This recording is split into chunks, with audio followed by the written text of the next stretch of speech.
How's it going, guys? I'm here with the video that I've been super excited to make. This is a video on one of my favorite fishes right now. It's called a Panda loach. The scientific name is something that I really can't pronounce. I'm not even going to try. I'll put it down in the description though. But if you type in Panda loach, this will come out. This is the only fish that I've seen that will come out with this common name. So let's just stick to that, right? Why confuse things with the crazy loaches? It's just such a weird. It's a different name. I can't pronounce it. So let's go with Panda loach. So the reason why I'm so excited about this is because it's taken me a while, maybe about 9 months, to get this whole situation about the Panda loaches started. To begin with, I first saw these guys maybe, I don't know, last year sometime, maybe about a year ago, when I was about to get back into fish tanks. I was on Instagram, just, you know, scrolling through aquarium pictures, and I came across a picture from somebody overseas, I think in Japan or China, one of those places, and there was a little like an algae pellet on the ground, you know, the bottom of the aquarium, and there was a bunch of these guys swarming around, and I was like, wow, what is this? And I think what they put, in English words, they put some kind of like bamboo shark or something like that, some kind of shark. And I was like, what? And they do kind of look like sharks, right? They kind of look like a reef shark-ish, but they're not. They're part of the loach family. They're actually part of like a hill stream loach. They're related to those guys. So yeah. So after some research, I realized what they were, and then also, after a few months of that happening, I started setting up my first tank and stuff. I've had tanks in the past, but I had taken a long break between tanks, basically. So I had no tank for a long time, for years. And then I saw that, and I was like, well, I'm gonna start setting up a tank, and I did. And then eventually I saw these guys come up at one of our local pet stores, LFS, and I was like, wow, these are the ones I saw on Instagram. I was like, well, this is crazy. I asked about them. They're like, yeah. They were about $25 each though, which I was like, wow, that's good. Okay, well, I'll come back later. And I was like, well, that's awesome. And I really, after I saw them in person, I realized, well, they're available. They're not one of those things that you see and you're like, well, I'm never gonna be able to get that. So I was like, this is doable, right? And by then I had already had a tank set up, and I had some other fish in it, and you probably see that tank in other videos I've had, just a bunch of anubias everywhere. So I was like, you know what, it would be a really cool idea to set up a cold water tank, right? Which is the reason why I even have this tank. And I was like, it would be awesome to have that and have these guys in there. And I did some research on it, and most everything that people say online is these guys are, for the most part, algae grazers, right? Algae eaters, they graze on flat surfaces for algae and biofilm. That is true from what I've seen. They're mostly herbivores. Yeah, I've seen that a lot. They will stick onto like catfish pellets and stuff like that too. But they normally, like 90% of the time, are just grazing for algae, I guess, or just things that get caught in algae. They are cold water species. Their temperatures are anywhere from where they're from, are anywhere from, I believe, 64 degrees to 74 degrees, somewhere around there. I keep mine at 68 degrees. That's the here in this where I'm at right now, it's 72 degrees always, and that lets my tank stay around 68, 70. So I don't need to put a heater in this. I don't want to, obviously, because the fish are cold water. I have 5 right now. You really want to keep them in a nice little pack like that. Actually, I have 6. I didn't believe that at the beginning because when I first got one, finally, I was like, I have money. I'm gonna go to the pet store and hopefully they still have some, and I'm gonna buy, like 5 or 6. And then it turned out they were sold out, and I was like, damn it. Okay, but they still had the tank set up going, right? It still said like Panda loach, $25. So I was like, man, so there's more, huh? And they were like, no. They were like, well, we could double check. And then they lifted one of the sponge filters, and there was one guy. Or female, male, whatever. There was one Panda loach left. And he was a little older, right? He was already losing his panda pattern, that Panda loach.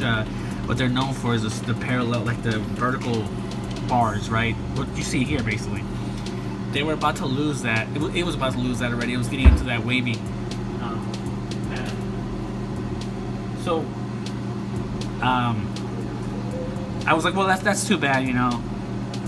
But either I get this guy, right, and he's gonna be by himself for a little while, but I'll eventually get more, or I leave him here and wait, and then when they get more, I'll just buy more. But I figured if I leave him here anyways, it's gonna be by itself. It's either gonna just get too stressed out by being in the tank by itself, or someone's gonna pick it up anyways and have it by itself. So I figured I'm gonna get it, take it home. It'll be a good way for me to see, like, can I even keep these fish? You know, I've been keeping fish for a long time, but I never actually technically kept something like this, you know, like a strict algae eater. So I did it. It's an adult now. It's in here. As they get older, it seems they tend to hide more. They're a little more timid. When they're young like this, they're out. If you see this, they're just out and about. They don't really care. So one of the reasons why these guys are so awesome is the pattern you see right now. This is the juvenile pattern. Vertical bars, vertical stripes, whatever you want to call it. Very, very nice and colorful. Typically not seen.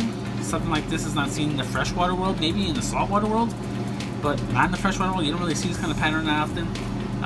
When they get older, when they mature, the pattern is less of this and more just like a wavy, zigzaggy, almost like a yo-yo loachish, loach pattern. Maybe thicker though, not as thin as that pattern. But yeah, like more brown and black, more like brown and white, not so much black and white. Like right now it's nice black and white. Later on it's more brownish, whitish, blackish, it's like faded black. And not stripes anymore, more like zigzaggy zebra. Still look awesome though. They definitely look a lot more aggressive when they're older. But one of the things I found out about these guys after keeping a nice pack. Oh, well, let me get back to the story. So after I got the first one, you know, I've had it for a while. I started waiting for them to get more at my local fish store. They weren't getting any. I would call them. No, they don't have any. No, they don't have any. We don't know when we're gonna get them. We don't really have it. Everybody was like, you know what? The people who send them to us, the breeder, I guess, or the supplier, the wholesaler, they don't really let us know when we're gonna get these guys. They kind of just send them in whenever they have them available. So I was like, okay, well, hopefully I'll catch you guys when you guys get some. And then probably about 2 months ago, they had them in again, and I was like, that's it, I'm getting some. I'm gonna go over there right now. I went over there, grabbed 5, and they've been doing good since then. I started doing this thing where I promoted algae on these rocks that I had here. These rocks were put here because I knew I was going to get these guys. I needed flat surfaces.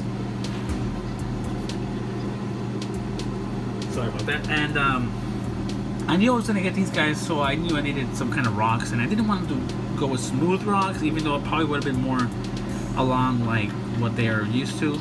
I've seen some pictures from where they're collected, and it's not, it's very, it's just like a regular place.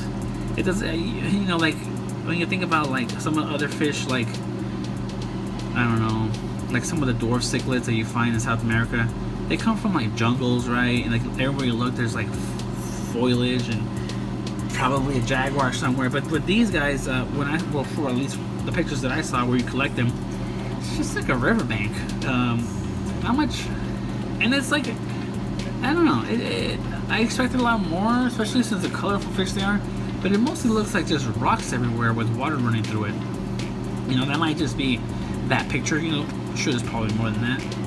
Some of the fish that they find with these guys in southern China are like that wild goldfish, some more hill stream loaches, and gold barbs. Gold barbs are found alongside panda loaches in the same area, same water, cold water. So yeah, so they're mostly used to clinging out to rocks from what I can see and what I can read, and just like crazy. So that's why I did this here, and I decided to give it a little extra light, right, and some ferts to get this nice green going on. And I still give what is that, rapashi. I do some hikari pellets, algae pellets, and they seem to be doing really good. I would definitely, if you're gonna get some of these guys, I would get some flat rocks like this, or maybe some brown rocks. Brown rocks would work too, but I really think you want to promote algae. So I don't know how you feel about that. Oh, here goes the adult. You can kind of see him poking his head out.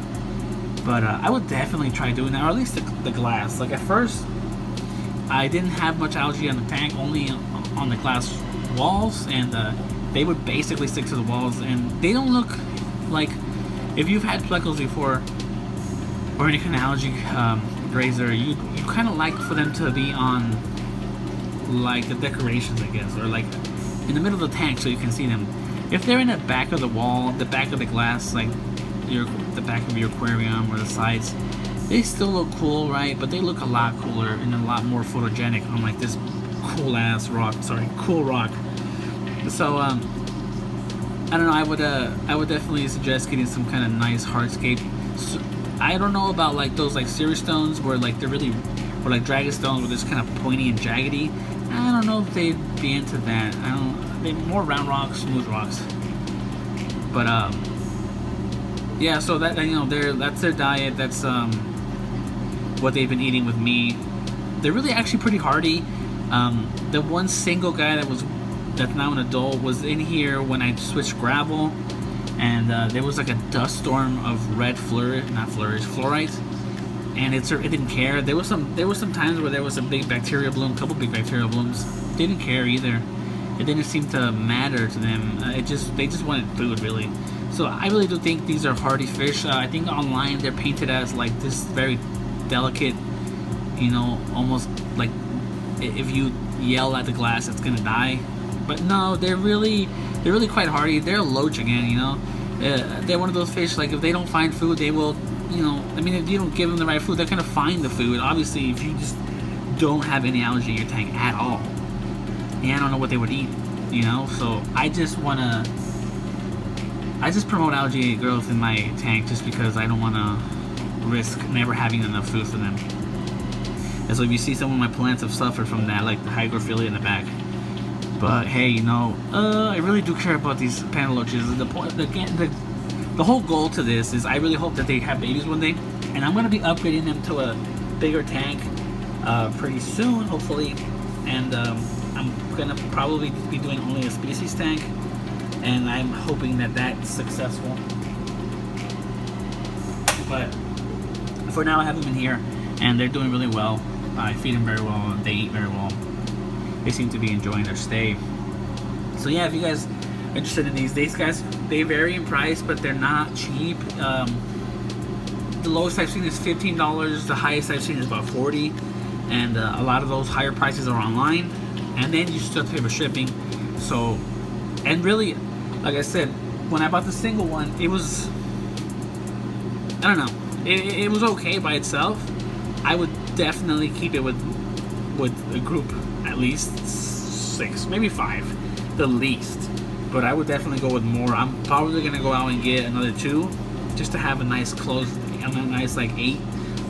So hopefully I get at least a couple females in there. I can't tell. I think most people don't know how to sex these guys yet. Most people haven't even. People who have had luck with breeding has been accidental, I believe, or at least like not like, hey, I know that's the male, I know that's the female. It's more like, here's 10, 15 in one tank, and I just hopefully they do their thing, and that's what they've been doing here. They're obviously still juvenile. Some of them are really tiny, like that one right there is really tiny. So hopefully when they get mature, they'll, do their thing. And one of the reasons why these guys are kind of hard and rare to find is because in southern China, where they are collected, not many people are allowed back there anymore. I think I heard something about like some crazy manufacturing going on. I think some pollution might be going on, and they've only been confirmed in like 3, what are they called, like a stream, I guess, tributaries, 3 tributaries. Like that's not a lot. I mean, it's almost like a creek, really. So apart from that, like there's a whole political, like people aren't allowed over there, blah blah blah. So what you really want to do is you want to breed these guys so we can keep them in the hobby in that manner, instead of just going and getting them from the wild.